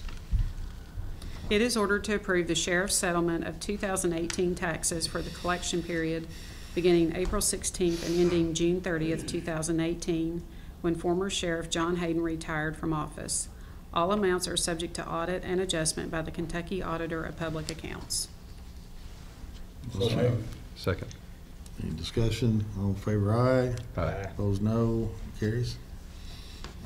It is ordered to approve the McCracken County Sheriff's Report of fourth quarter year-end receipts and disbursements for calendar year 2018, subject to audit and adjustment by the Kentucky Auditor of Public Accounts. Motion made. Second. Any discussion? All in favor, aye. Aye. Opposed, no. Carries. It is hereby ordered that pursuant to the monetary reimbursement restrictions and calculations set forth in Section 246 of the Kentucky Constitution and KRS Sections 15.765 and 64.530, the salary of the McCracken County Attorney is hereby adjusted to $50,593.89. The present adjustment is conducted according to the conventional application of the Consumer Price Index as adopted by the courts in Matthews versus Allen, 360 SW 2D 135, Kentucky 1962, and is communicated by January 25th, 2019 correspondence from the Commonwealth of Kentucky Office of the Governor, Department of Local Government. This amount is subject to all legal deductions and further orders of this court. This amount shall be retroactive to January 1st, 2019. So made. Second. Any discussion? All in favor, aye. Aye. Opposed, no. Carries.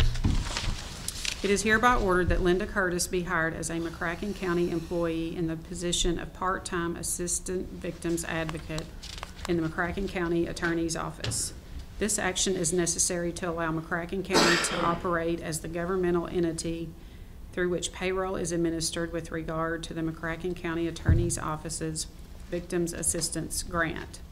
McCracken County shall conduct the activities of initial payment of Ms. Curtis's salary with all monetary expenditures by McCracken County being reimbursed 100% by federal grant funds. Ms. Curtis shall be limited to 21 hours per week and be compensated at a rate of $15.42 per hour for a gross annual salary of $16,839 minus statutory deductions. Ms. Curtis's date of hire shall be retroactive to February 5th, 2019. So moved. Second. Any discussion? Excuse me. Any discussion? All in favor, aye. Aye. Opposed, no. Carries. It is ordered that Court Order XX from the January 14th, 2019 Fiscal Court meeting hiring Steve Doolittle as Deputy Judge Executive effective February 1st, 2019 is amended to reflect that for the period of February 1st, 2019 through March 15th, 2019, the title of Steve Doolittle will be Assistant Deputy Judge Executive. For the period beginning March 16th, 2019, the title of Steve Doolittle will be Deputy Judge Executive. Salary remains as previously ordered. So made. Second. Any discussion? Let's see, Steve Doolittle will be assistant deputy judge. Title Steve Doolittle. Well, now that doesn't read correctly, does it? Title of Steve Doolittle. Yeah, he was assistant, I guess, until, Well, it says the title of Steve Doolittle will be assistant deputy judge executive. Just- Oh, and then after that, he will be oh, deputy, yeah. okay, yeah, that's correct. And you understand that is because the county attorney believes the court can have only one judge executive, and so we brought Steve Doolittle in as Doug Moore is phasing out to draw out of Doug Moore's brain what Steve can and be caught up to speed and all that, and so we couldn't have two deputy judge executives. Okay. Any other discussion? Nope. All in favor, aye. Aye. Opposed, no. Carries. It is ordered that Steve Doolittle is designated as the ABC Administrator effective February 1st, 2019. So moved. Second. Any discussion? All in favor, aye. Aye. Opposed, no. Carries. It is ordered that $10,000 be paid to Heath Youth Athletic Association, same being the county park appropriation for fiscal year 2018-19. So made. Second. Any Can I ask a discussion? question? What is the Youth Athletic Association? Baseball, softball fields out there, I think. I mean, I know we've got Lone Oak and we've got Reedland and we've got Heath. What's the youth? Park up there, all of them get $10,000. Do it every year, don't we, Mr. Moore? Yes. I just didn't remember them. Okay. Any other discussion? All in favor, aye. Aye. Opposed, no. Carries. It is ordered that $10,000 be paid to Reedland Farley Baseball and Softball Association, same being the county park appropriation for fiscal year 2018-19. So made. Second. Any discussion? All in favor, aye. Aye. Opposed, no. Carries. I just put this as order X to tag. Okay. Okay. I've got the order, I think it reflects the action you guys are wanting to take. I just put originating a new order, order X, and putting what order X is, which is authorization, support, and approval of Eddie. Okay.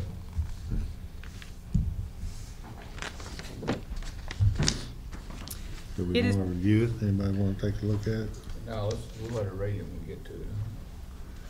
Oh, we've not. We're We're on T. T. Oh, it's, okay. All right. It is ordered to record the interfund cash transfers for the month of December 2018. So made. Second. Any discussion? All in favor, aye. Aye. Opposed, no. Carries. It is ordered to record the county treasurer's budget transfer for December 2018. So made. Second. Any discussion? All in favor, aye. Aye. Opposed, no. Carries. It is ordered to record the treasurer's financial statement for the month of December 2018. So made. Second. Any discussion? All in favor, aye. Aye. Opposed, no. Carries.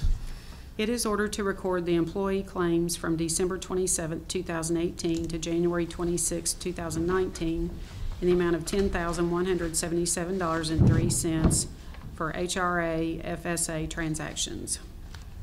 So made. Second. Any discussion? All in favor, aye. Aye. Opposed, no. Carries. It is hereby ordered that an additional order be created, identified as Order X, and incorporated into the February 11th, 2019 orders of the court, and with said order expressly communicating the collective support and approval of the voting members of the McCracken County Fiscal Court in the nomination of Commissioner Eddie Jones to serve on the Board of Directors of the Paducah Area Community Reuse Organization. So moved. Second. Any discussion? All in favor, aye. Aye. Opposed, Abstain. no. Jones abstained. Then we have board appointments. It is hereby ordered that Sally Wheeler be appointed to the Senior Citizens Board effective February 11th, 2019 and expiring June 30th, 2020. So moved. Second. Any discussion? All in favor, aye. Aye. Opposed, no. Carries. We have a need for an executive session? Think not? I hope not. No, I'm glad we didn't go into executive session Yeah. tonight. I think that we want to make sure we continue to show transparency, and I think we did. We can all be happy with that. I have a couple of reports I'd like to make. Okay. One is, last meeting we moved to table the Entree Paducah money, and I had an opportunity to meet with two of the board members of PED, and it seemed that they were authorized to basically agree with us that money shouldn't be paid yet. Should not. Should not. All right. So sounds like we were on top of our game last week on that anyway. I also did communicate to them, because they're interested in the upcoming budget issues, that I'd sent a letter and that I really wanted Section 12 of their bylaws to be revised. And in fact, I communicated even more clearly that not revising the Section 12 would cause me to feel like I have a statutory obligation to vote no on that funding, because I don't feel like we can provide public funding and then exclude ourselves from the ability to follow that public money to make sure that the public money goes to a public use. They seem to understand that. I also said that I felt that Article 5 of their Articles of Incorporation needed to be amended before the budget vote, because their articles says that if they dissolve, that their assets would then go to the Chamber of Commerce. And while I'm a member of the Chamber of Commerce, I don't think that I can statutorily vote to use public money to pass through to the Chamber of Commerce. They seemed to understand that. And I guess finally I want to say that I really enjoyed the airport workshop this morning. I thought it was a real positive meeting, and it was nice to be talking about economic development associated with the airport. I would ask the judge executive to consider planning a workshop on the mega site. I think there's a lot of interest in our public, as we've been talking about different issues and some issues together with Scott Darnell. What I keep hearing from folks is, tell us more about that mega site. I think we've got some policy issues that really need to be addressed and to become part of a public conversation before PED hires its replacement. I think their search for somebody would be enhanced by that person knowing they're coming into a community in which the policies of improving the product that we can offer in the mega site are on the table and ready to be discussed. So, thank you for the chance. I think we're going, when is it, the 21st? That sounds right to me, out to DOE Yes, plant? 21st. And so that'll be a good trip to learn about that out there. So. And I noticed that on my calendar request anyway, that you and Mayor Harless are planning some joint meetings.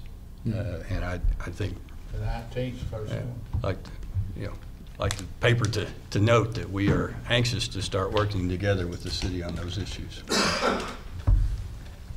Also that we're having joint meetings with them too.